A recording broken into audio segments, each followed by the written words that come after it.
Okay, I believe we're Oh, live. Oh, here we go. Great. Well, hello, everyone. Good afternoon. I'm joined today. My name is Eileen Budo. I run the Last Mile Food Rescue Operation. I'm the CEO in Cincinnati, Ohio. And I'm joined with an awesome group of folks who are all addressing this challenging area of food insecurity and food waste. First, I have Jude Medeiros, who's from Sodexo. Sodexo is an amazing global company providing facilities management, employee benefits, and personal home services to 100 million consumers daily in 53 different countries.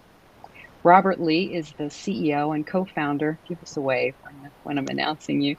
Robert Lee is the CEO and co-founder of Rescuing Leftover Cuisine, which is headquartered in New York City since 2014.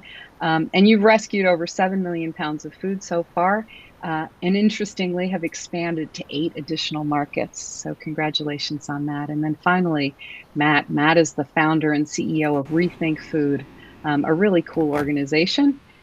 Since your inception, 15 million meals to food insecure communities, just outstanding, as well as investing an awful lot of money in the local economy and business and restaurants.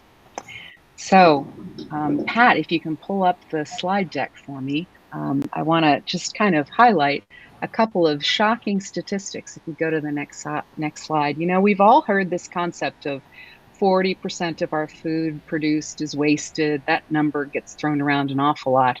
But if you think about it, and if you kind of do the double click, I can't really see that. So give me just a second here. A double click, 17.4 million tons of prepared food is wasted each year. And that's part of our conversation today, specifically talking about this area of prepared food. 23% of food waste from businesses and institutions, including corporate campuses. Lots of people going back to work after COVID, and all that food getting wasted in their corporate cafeterias. This next statistic is just incredible to me. We've been doing a lot of work in Cincinnati with schools and rescuing food from school cafeterias. 27 to 53% of school cafeteria food winds up in the landfill each year. And that's a very valid statistic by the World Wildlife Fund, who's done an awful lot of research in this area of school cafeteria. So what we want to talk about is, what is it going to take to capture all the value of this amazing food and put it to use in our communities? So, Jude, I want to start with you. I want to ask you, what do you think? Are those statistics real? Are they accurate? What's They your take? probably are. I have worked in the food business my entire career. That's 40 something years. And I've worked in our corporate settings and in our school settings. And I'm here to tell you, a lot of food goes in the trash. So that doesn't surprise me at all, especially in the school setting because of the regulations. In most states, we have certain amount of food that we have to put on the child's plate. And in some states, like in California, they allow for share tables. So if a kid didn't eat their apple or drink their milk, they could put it on the share table, and anyone who would like to help themselves to it can. But I've seen a lot of food waste in both corporate and schools. And Matt, kind of growing up as a chef and facing the world of restaurants and food that's wasted in restaurants, can you shed a little bit of light on those statistics? What's your point of view? Yeah, I mean, I think they're, I kind of believe that they're actually probably higher, to be honest, because I think, food gets, categorized as diverted, and then it goes to another place or, ends up somewhere else. And then, we don't expect that like everybody eats every gram of everything that's diverted, and that's completely okay. And I don't think they're actually captured there. And I think they're also like, I've always been curious on how they got to 40%. It seems I'm always suspicious of round numbers. So in my experience, I actually believe that out of all the food that's purchased, it's probably at least minimum 50%. And from a restaurant perspective, this is really something that's a head scratcher, right? Because most restaurants are small businesses. And in order to be profitable in the restaurant industry, you really have to watch every penny and every dime.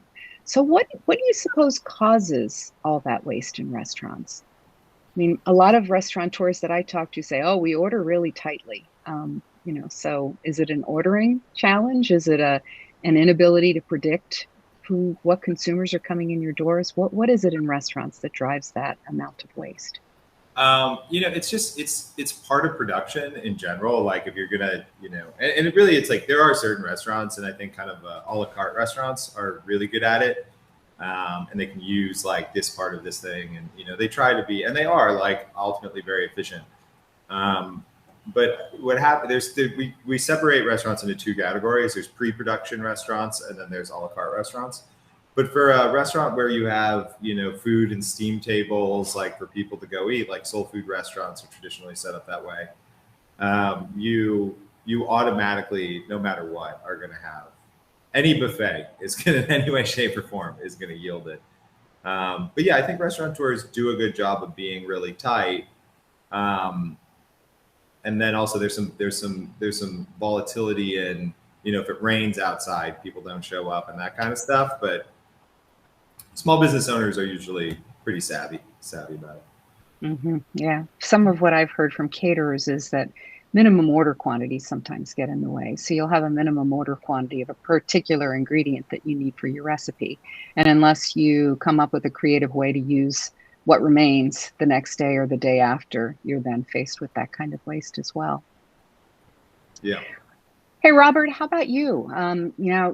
You're doing a lot of work with various corporations and manufacturers that are wasting food. What's your perspective on those numbers? Yeah, I was gonna say the same thing as Matt, to be honest. The numbers definitely kind of feel a little low. I mean, especially the first one. I think in general, there's just so much food going to waste. And, in developed countries like the US, most of it is in the kind of latter part of the supply chain, AKA consumers, Yep. Retailers and, restaurants. And so, the prepared food is a big part of it. And, as Matt said, you can't rescue all of it. And, certainly you don't want to be rescuing, plate waste and things like that. Right. So, it's interesting to kind of think about, some of the reasons, and, I think all the, reasons that we just heard, I would echo. We had a partner that used to complain about, wholesale minimum order sizes, and they ended up just creating their own product in-house. But also on top of that, there's all kinds of, just logistical issues, like, as a restaurant, you order, and then sometimes you get the wrong order, or sometimes you get something that, you didn't want because it was, your specific thing was out of stock. And then you just end up with all this product that you can't, return because they won't take it. And then you don't know what to do with it. So you throw it out.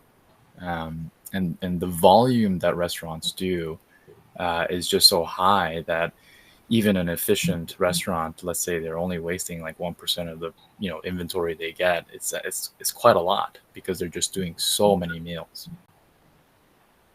Yeah, so many challenges. Hey, Patrick, would you mind moving to slide number 9? I just want to throw up a before and after picture to illustrate another challenge that you touched on a little bit. How do we get to this value and get to it in a way that's useful to the end consumer? So in Cincinnati, I mentioned we're rescuing from a lot of schools. Sometimes we'll get this comment of, oh, what you have is what we have. You don't want it. You don't know what, you couldn't do anything with it. And we're working on some better pictures, but the before and after is a wonderful community of people in a school that were anxious to donate all this lovely food. But, you've got the tray of rice and the tray of vegetables, and a lot of times you can't bring that food into a pantry environment. So it's got to be reformatted, reformulated in some way. So we're doing some work to try to get it into single serving sizes, to get it into family portions, something along those lines. And so I'm interested in hearing what you all have to say about that kind of a challenge. And Patrick, if you can pull up slide number 7, I want to cue up Matt, because Matt's doing an awful lot of work in this area. And Matt, if you can kind of just introduce what you do at Rethink and educate the audience on the amazing interventions you're making in the New York City area. Yeah, sure. Thank you. I appreciate that. So I'm Matt. I'm the CEO and founder of Rethink. My background is solely in cooking. I had 0 other jobs before that were non-chef jobs. I was a bar back for a little bit, but other than that, I was just a cook. And I really learned a lot about what is wasted, what can be used, what you can save. But when I started to get in the nonprofit industry, I really realized that there was a pretty sizable logistical challenge around community-based organizations putting together meals and preparing it, and basically running a free restaurant, and relying on volunteers. A donor donates one year, doesn't donate the next. There's so many challenges in these community centers. And so Rethink, our impact per meal is, our price per meal, or whatever you would call it, is higher. But what we try to do is really take that that burden off of the community-based organization and do exactly what you've done in this picture. This is actually this could be the Rethink slide. Yes, Patrick, we're calling on Patrick. Please move to slide number 7. So we do it in 2 ways. One, we collect excess food, and we've diverted over 2 million pounds of excess food. We bring it back into a central commissary kitchen, and we make meals for the community centers. And we treat it as though we're a caterer. We get feedback. Sometimes people don't like it. Sometimes they want this thing. Sometimes they want more of this, less of that. And we take that feedback. Every Friday, I get a report that kind of showcases all of what every community center said. And then we make changes based off of what we learn. And we have to buy food too to supplement it and all that kind of stuff. But we just use excess food. Honestly, we started using excess food just to lower the cost of running the program. That was really the idea.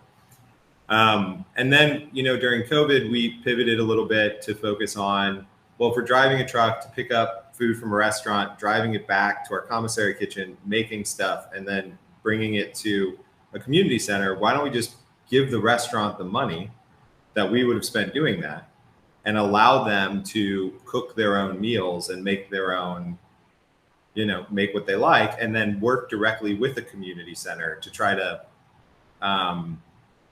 build a partnership. And then we play the middleman. It's because people can be kind of harsh. So the community center will tell the restaurant, oh, we didn't like this. We'll take that feedback and we'll say it in a really nice way to the restaurant about how they need to change some things. But to date, we've distributed over $41 million to small businesses, almost entirely owned by women and people of color in the neighborhoods that we serve. And we've been measuring a lot of the economic impact, how many jobs, how many hours of work, what that does for employment. And we're just seeing really good indicators, giving the capital investment into the small business is really productive for them. It's a little long. Sorry. Cool. No, that's really excellent. Patrick Exciting. Just tells me that I'm getting a lot of really great questions, so I've got to figure out how to look at those questions. Oh my gosh, yeah, we've got a ton of questions. So Charlie mentions in Boston Public Schools, there's a strict policy not to donate. We're trying to get fridges in the schools to give kids more access to the leftovers. This whole concept of what's allowed and what's not allowed with food just kind of makes me crazy. And it oftentimes seems like, these comments of policy not to donate, it's driven by some folks that sit in the back room that really worry about liability and those kinds of things. Are you running into those kinds of challenges, Matt, in the work that you're doing? Any kind of pushback on no, it's not allowed, or legally we're not able to do that, or we're afraid of being sued? Oh yeah, I mean, I think everybody who's in this space hears that all the time. It's super frustrating. I got to say, I used to, in the beginning of Rethink, I printed out the Good Samaritan Act and I keep 20 copies in my backpack. And I used to go to restaurants and I'd be like, hey, and then they'd be like, it's illegal. That word illegal, even if being liable for something is not the same as it being illegal. It's just crazy. As soon as you talk about, sharing, really, which is what this is, it's sharing at its heart. everybody becomes a lawyer and a food scientist. It's so, So Jude, you're chuckling quite a bit because I know you live in the midst of a corporate environment that Yes. is powered by lawyers in some instances. So That- say more about what you experience and how you deal with it internally at Sodexo. So we are a food company, and it is our mission to feed hungry people. And we operate in other people's kitchens, right? So I'm either in a corporate setting or I'm on campus. I'm in a hospital. I'm in a senior living facility, and so we're operating and cooking and supplying food in other people's houses, right? So there's always this liability issue that hangs over our heads. And I love the Good Samaritan Act. I wish the lawyers in Sodexo would love it too. Unfortunately, that's just not enough. So typically, what our on-sites would do is we have a couple of national organizations that we like to donate to, and for the local ones, we just like have a one-page document that we ask folks to sign, and we usually don't really get any kind of pushback at all. But I mean, as a food company, we certainly don't want to get anyone sick. I mean, the good news is we have incredible stringent food safety policies above and beyond what the rules say. But still, you never know. So we just have to dot our i's and cross our t's. Yeah, the point that you made is really an important one, Jude, around we don't want to get people sick. A lot of times people fail to remember that those facing food insecurity are very, very vulnerable to foodborne illnesses. So we've got to do all that we can to make sure that we're maintaining the cold chain of food, that we're keeping food safe. I always require any of the agencies that I'm working with and my staff as well to be ServSafe certified, so that we've got some good experience in the midst of this rescue process. Robert, I want to switch over to you and have you take a little bit of time to introduce your organization. So Patrick, if you can help me please and get slide number 6 up on the screen to introduce Robert. And Robert, tell us about your organization. And also, I want to talk with you a little bit about language and a business model. And you talk a lot about changing the business model. So I wonder if you can share a little bit of your perspective with the audience. Yeah, of course. Thanks, Eileen. I'm co-founder and CEO of Rescuing Leftover Cuisine. We made the name super obvious and super self-explanatory because exactly like Matt said, we ran into the same issue of everyone thinking it's illegal when we first started. And actually, it's funny. I see a lot of questions in the chat about, college campuses as well. I actually got started in a college campus at NYU, where there was a club that was called Two Birds, One Stone, that brought leftover dining hall food to homeless shelters and soup kitchens nearby. And so from 2009 to 2013, when I graduated, it was all about the, college campus and how to get, those college campuses on board. And, I struggled with, getting them to see what the incentive was to, actually donate the excess food. And so when I started Rescuing La Cuisine, I was, trying to expand the concept beyond, the borders of a college, and thought a lot about, how do we incentivize businesses to donate their excess food so that it's not just, doing something, out of the goodness of their hearts, but something that they can actually see benefit from. So a lot of the, kind of approach that we've had was to align those incentives as much as possible. But taking a step back, we're an organization, we're a food rescue organization, and we focus, on specifically, delivering from businesses that have that excess food to partners that can distribute the food kind of right then and there. So we typically do a lot of, prepared food and things that are already kind of individually packaged, because organizations like Matt and Rethink are already, doing some incredible work of adding value to the food that's, being rescued. Whereas, I'm coming at this not from a chef kind of perspective.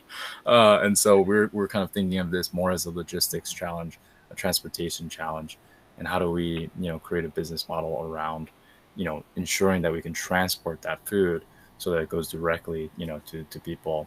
And so there's, obviously when you look at those shocking statistics, there's just so much food going to waste, and there's so many different types. And so I think it's, I think all of us kind of play together and really kind of complement, each other's work. So, that's what we specifically do.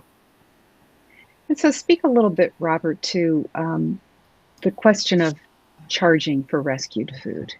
I mean, we're three of the four of us are in nonprofit businesses. And so sometimes people think, okay, nonprofit, there's no money, which just, it's like, it's a business. The nonprofit part is just what you choose to do with the money, you reinvest it back into your business. But a lot of the problem, I think, in rescuing food is that it's just easier for some businesses to throw it in the trash. It's a transportation problem, not an abundance problem, or not a availability problem. And you've thought a good bit about, should you be charging, or should agencies that are rescuing food be charging businesses for the service that's provided? What's your perspective there to share with the audience? Yeah, thanks, Eileen. I just want to preface this by saying, I might be super biased. I used to work at JP Morgan. I quit my job to do this full time. And my perspective really is that, obviously the Bill Emerson Good Samaritan Act has been around since 1996. And thinking about food rescue as such a common sense solution, I always wonder about why it's not universally standard. It seems like a lot of decisions, from a business owner's perspective is, based on the bottom line. And so, our thought, for the first 2 years, we didn't charge anything. We did everything for free. And we realized that there was a little bit of a kind of, lack of accountability on the food donor side. They would, forget to pack it up. They would, and we would also, have volunteers who just didn't show up and stuff like that. And so there's lack of accountability on all sides. And so we wanted to kind of incentivize our food donor partners to really care about this, to have some skin in the game, right? And so we saw that by charging a nominal fee, we charged $20 per pickup.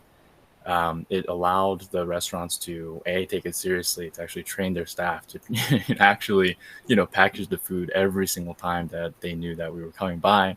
And it allowed us to have some recourse in case we messed up, and we can refund them. We can, say sorry, more than just saying sorry, and just having this downward spiral where volunteers are upset and then they don't want to show up the next time because the food donor partner didn't package the food and stuff like that. So for us, it was a way for us to kind of build that accountability, but also force the food donor partner to see the value in donating excess food.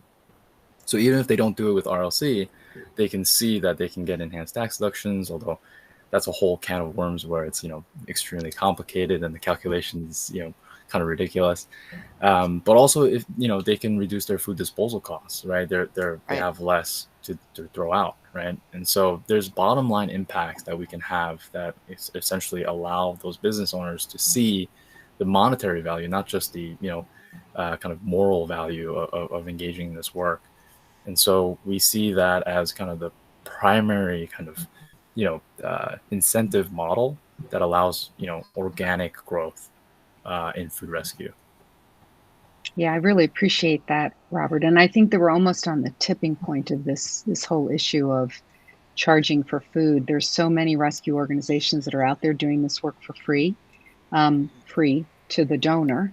But as we increase the robust solutions that are out there supporting food donors, I think that we have to recognize there's a point in time to make a switch.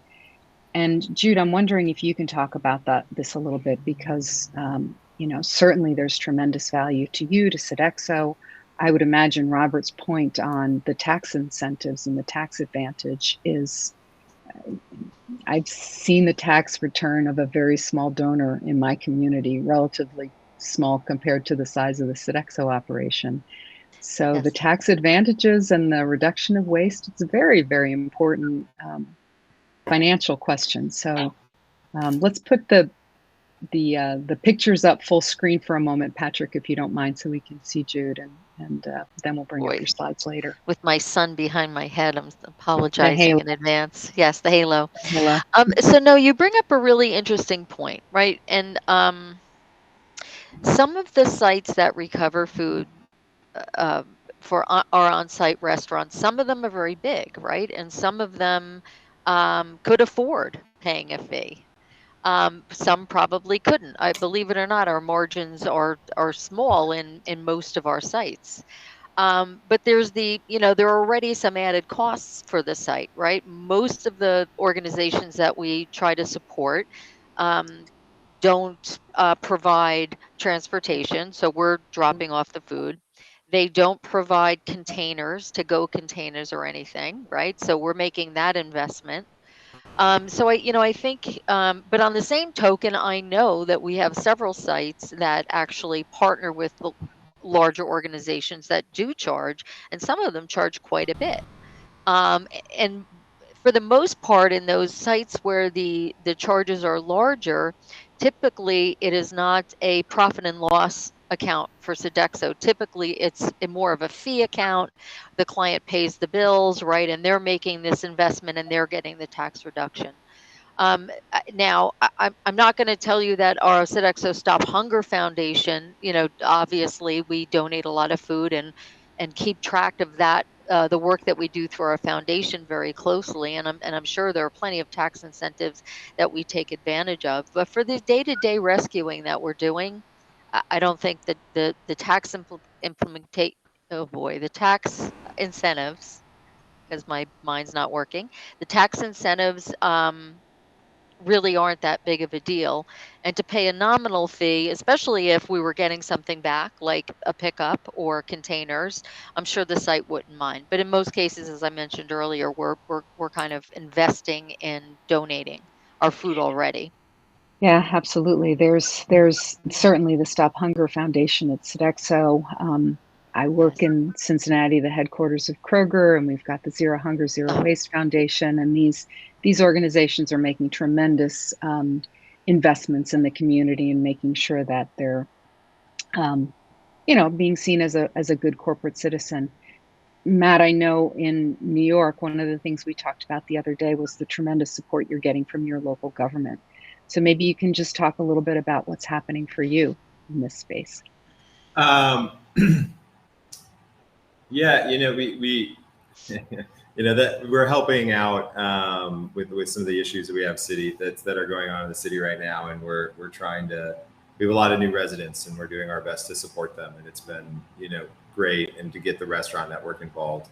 But I really wanted to respond to something Jude said, actually, because I think this is like super interesting, and I always wondered why this doesn't happen. Like, if a company has like a foundation, like, one, they can pass it on to the consumer, right? Which is like probably the best way to do it, easiest way to do it.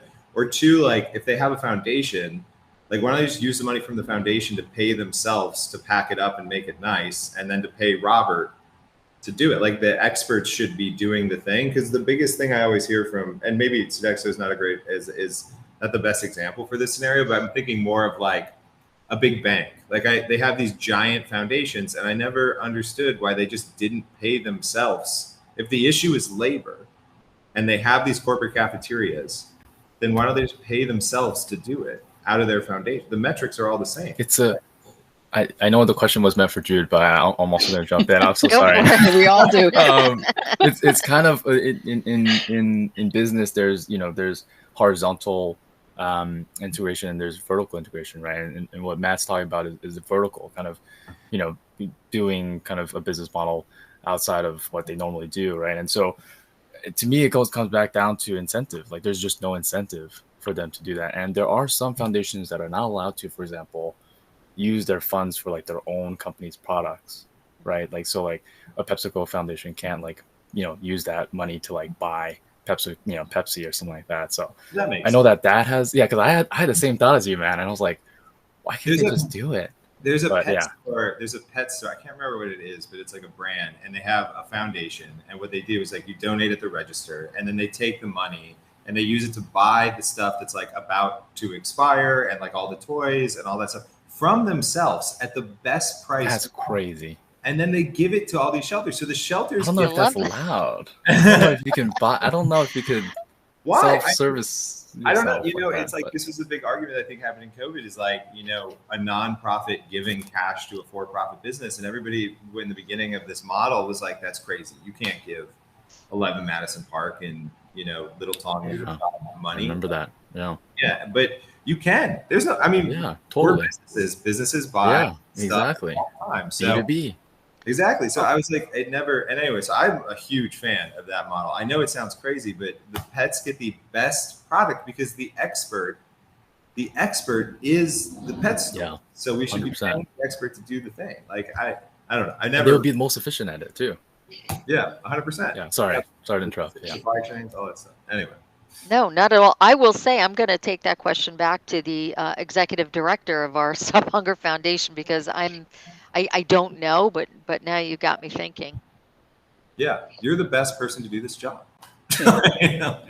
That's what I always thought. Anyway, that was my, because this is what we learned from the model with Rethink, and it was all funded through philanthropy.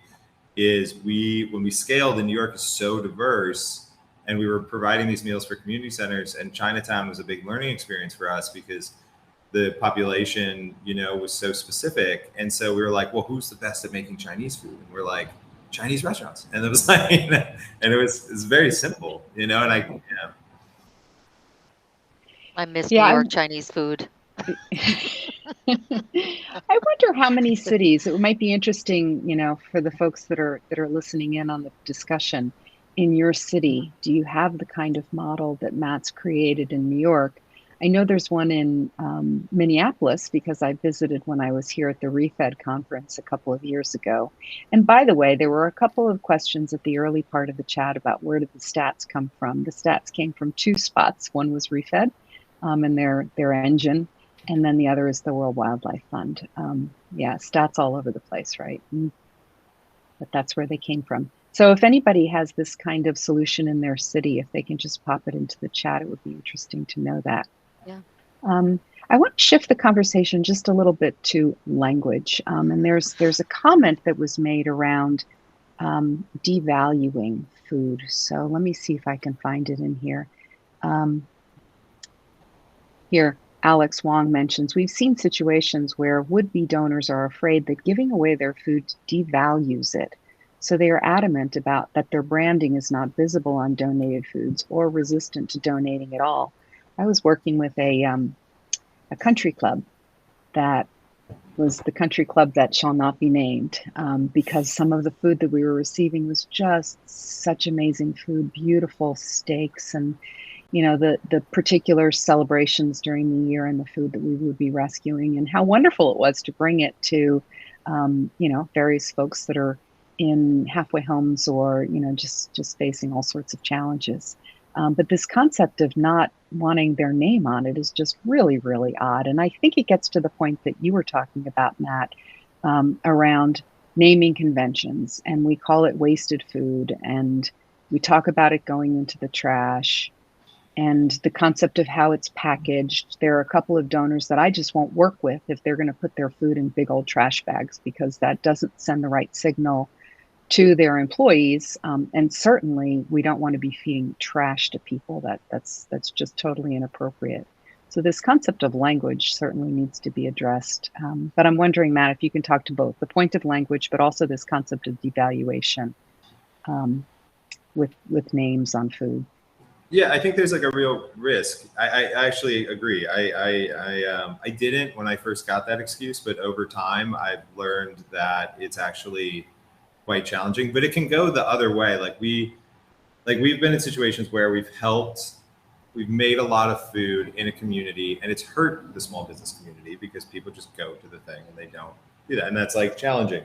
And we had a restaurateur come up and say, hey, I'm here. And we said, you're right. And we were like, they're part of our program now, we do it. But I think there's a very real risk in the product and the brand being handed out for free. If you can get whatever, I don't know, whatever it is, for free, then why would you go there? The other thing that I think there's a positive way that people could approach it. We have a partner in Harlem that we've been working with for 3 years, Betty Park. She runs Mana's Soul Food. It's one of the oldest soul food restaurants in Harlem. And she really puts a sticker on all of the meals. And what she found is that people see the sticker in her community, and because we're ultimately talking food insecurity is wealth inequality, right? So like ultimately at the end of it. And so with people that we feed, like they have money and it's like cash flow issues, you know? And so when they got paid, they'd go to Manus and they'd be like, thank you so much. Now I'm going to have dinner here. Like, so there is a way that you can do it. But I think with vocabulary, I think it's so important that people just like do not say waste, like waste, banana peels, eggshells. And like, that's waste. We say it's rethink. We say excess food or extra food. And we talk more about sharing, I think, because I think that word's very powerful, other than like, you know, redistribution or whatever. It's like, oh, we're sharing with our friends, like, you know, and trying to keep it simple. But yeah, vocabulary is really, really, really important. Mm-hmm, mm-hmm. We need to put all the smart marketers against this challenge, because yeah, I still call it food waste. Food waste and food insecurity, two dumb problems we can solve by putting them together, but it just sends the wrong connotation. People don't understand. Hey, Jude, I'm going to put up your slides, and I want you to talk about your amazing toolkit. So Patrick, if you could help us put up slide number 4. There we go. So being a food company, we realized we had a lot of opportunities, and you can see some stats up here. So this is, Eileen spoke to our global reach. This is here in the US, where we have 8 lines of business, almost at 40,000 client sites in all 50 states. Our Stop Hunger Foundation recovers 1 million pounds of food every year. And here we are. We have food safety embedded into our corporate culture. We have on-site kitchens that ultimately always have an overproduction of food or inventory that's about to expire, or, you know, with catering events.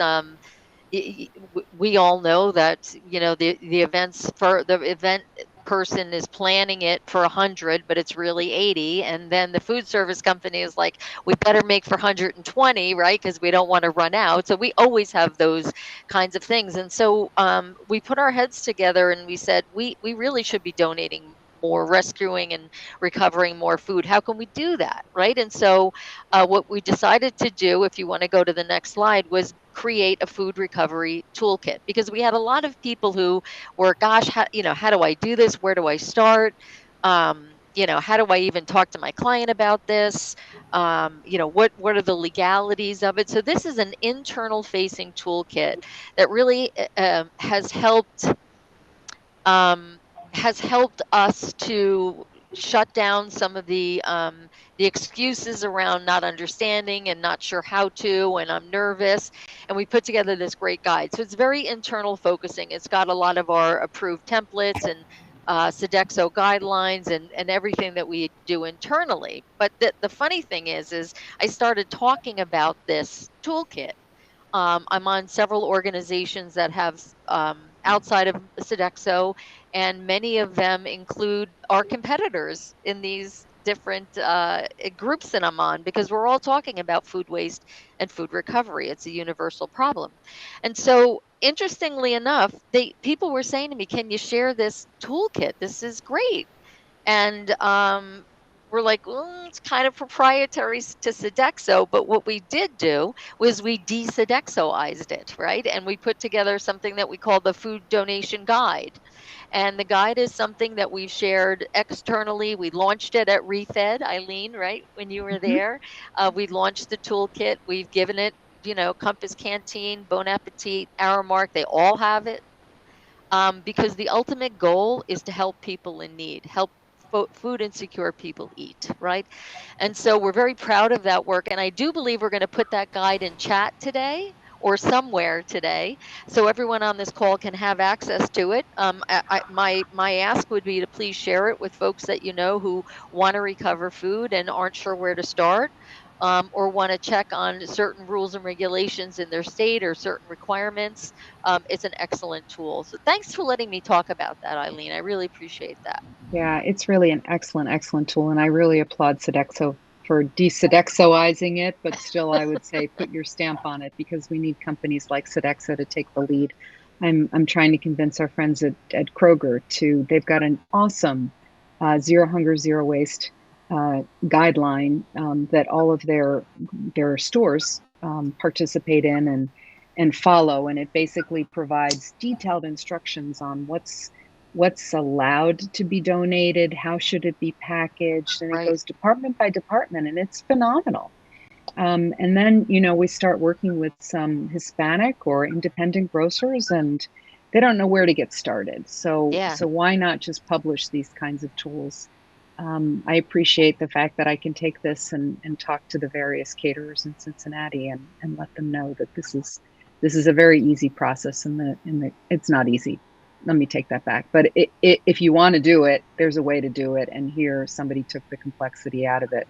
I do want to say that there's an attendee, Jennifer White, that's working at a hospital that's got Sodexo providing services in their dietary area. So she's anxious to get Sodexo at her hospital engaged. Jennifer, if you want to make a direct connection with send me Jude, a note. I'm sure she'd be happy to chat with you some more. Jude.Medeiros@Sodexo.com. And there's a question from Kayla. She's wondering if Sodexo does this with your Canadian accounts. Yes, there is a lot of food recovery happening in Canada. My group, the Office of Sustainability and Corporate Social Responsibility, encompasses all of NORAM, so that's U.S. and Canada. Yes, they have this toolkit. Not everyone is using it because it would need to be translated, and that's something that my office does not do. But is somebody here from Canada on the line? Yeah, I think there's a number of people. It's hard Okay, for me to see I'll mention exactly it to my who is, counterpart. but, I'll mention it to my counterpart in Canada and let them know that people are interested. Yeah, at least Kayla is from Victoria, British Columbia, and I thought I saw another attendee from Canada. So welcome. So there you have that. Good. Okay, let's see. To be honest with you, have run out of stuff on my list. So, Robert, I'm going to go back to you and just say, based on what we've talked about today, what are the things that you'd want to recommend to the audience? What are the steps if you were starting up in a new community, and you have, because you've got 7 in addition to you that have started up over the past couple of years? What's the first thing that people should do in getting into this whole area of prepared food?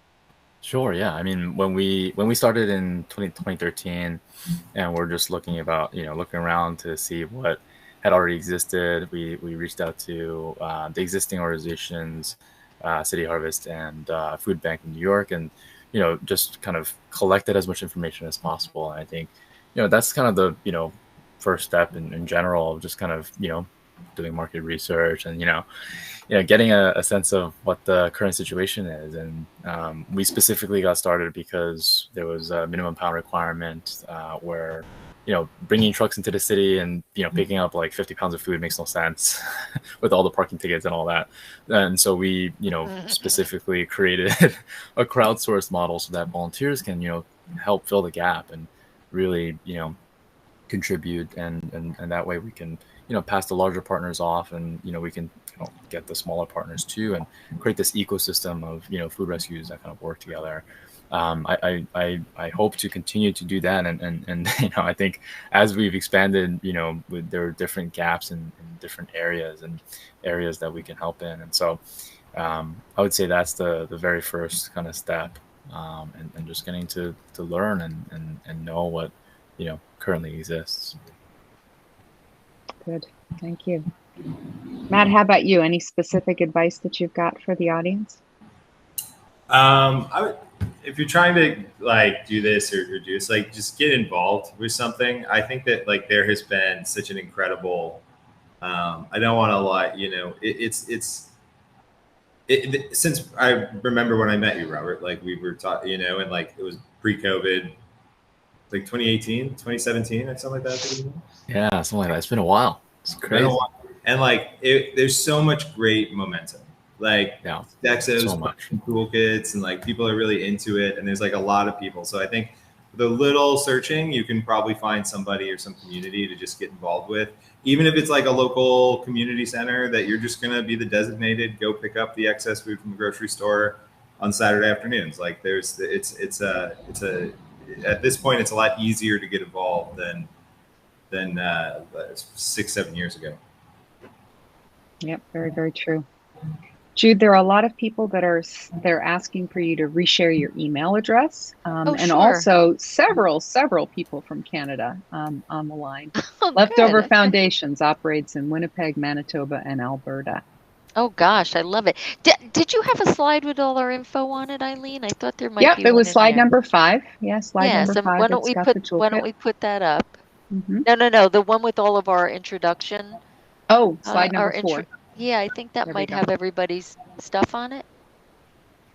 Oh, yeah, no. It doesn't have email addresses. I didn't think that far enough. Okay, so my email address is Jude, Jude, Medeiros, Medeiros at Sodexo, SODEXO.com. Yeah, hope everybody got that. And I want to say, to just piggyback off of Matt, I volunteer at the local food bank here in Palm Springs, California, every Thursday night. It is the best 3 to 4 hours I spend a week. It's incredible. So even if you can't necessarily, donate food or make a big commitment, there's always if you can squeak out a couple of hours of your time, it is one of the most rewarding things that you can do for yourself and for your community. Thank you. And thank you to Kimberly and Julia for posting some things there. For some reason, we can't figure out on the panel how to get stuff posted. Yeah, and I can't see chat, so I feel bad. But rest assured, everybody that's dialed in today, we'll make sure that the guide goes out to all of you, because Jude definitely wants to make that happen. It's an awesome guide, and updates keep coming. So. All right. Well, I think that unless there are other questions from the audience, we've kind of tapped out the discussion today, and we'll give everybody a few minutes of time to catch a sip of water or some coffee. There is one final comment. Let's see. Matt, this is my largest hurdle at this moment. Our local food pantry has recently convinced our largest food donor to partner with Feeding America. Oh my gosh, that can keep us going for another hour, can't it? And exclusively with the food pantry, so we no longer have access to rescue food. Anybody want to make a point about Feeding America? I mean, a great organization. They're feeding an awful lot of food, but for some reason, they just don't like us in the rescue business. Any final words on Feeding America?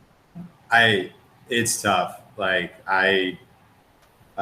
been doing this for a long time. I reached out once. Nobody's ever gotten back to me. I really support what they do. I think it's a great organization, and they've cleared the way. But it's, we're all trying to accomplish the same thing, and I think it's good. But I would just find another grocery. I mean, I think you just got to find somebody else. I mean, I've heard these stories kind of all over the place, but it's really it's challenging. Yeah, I mean, bottom line, there's still so much food that's being wasted. We stand on the shoulders of all the work that Feeding America and the food banks all across the United States and Canada are doing and have done to solve this problem of food insecurity. But guess what? Folks are still going hungry, and there's still food that's being wasted. So let's just go out there and find it, and eventually we'll make the way and realize that we're all focused on the same problem. And together we can solve it. 100%. All right. Robert, thank you very much. It was great to meet you. Thank you. Same with you, Matt. I hope to visit both of you in New York at some point, maybe when I'm home in New Jersey for a family vacation of some sort. Sounds great. Jude, maybe one of these days we'll be able to meet each other. Palm Springs is just waiting for you to come. Indeed, I think out of all 4 of us today, you got the warm location, because Cincinnati, Pittsburgh, New York, and Minneapolis are not too warm. All right. Well, thanks, everybody. And hey, Eileen, can I just say something closing out? Yes. Robert, Eileen, and Matt, I personally want to thank you, right? Because it's easy for me to sit in my corporate job and do this work. But, the 3 of you have given up big careers and, to do what's right for the world. And I really admire you all for that. Thank you. Thank you. Thanks very much. I appreciate it. All right. thank you, everybody. Have a great rest of the conference. And I wish you all great success in your local communities. And as I said, together we're going to solve this problem of food insecurity. It's a dumb problem. We can solve it. Nobody in the US, at least, and 100%. Canada, our neighbors to the north, my neighbor to the north, should go hungry when there's so much great food out there. So So true. thanks, everybody. Take Thank care. you. Bye now. Thank Bye-bye. you.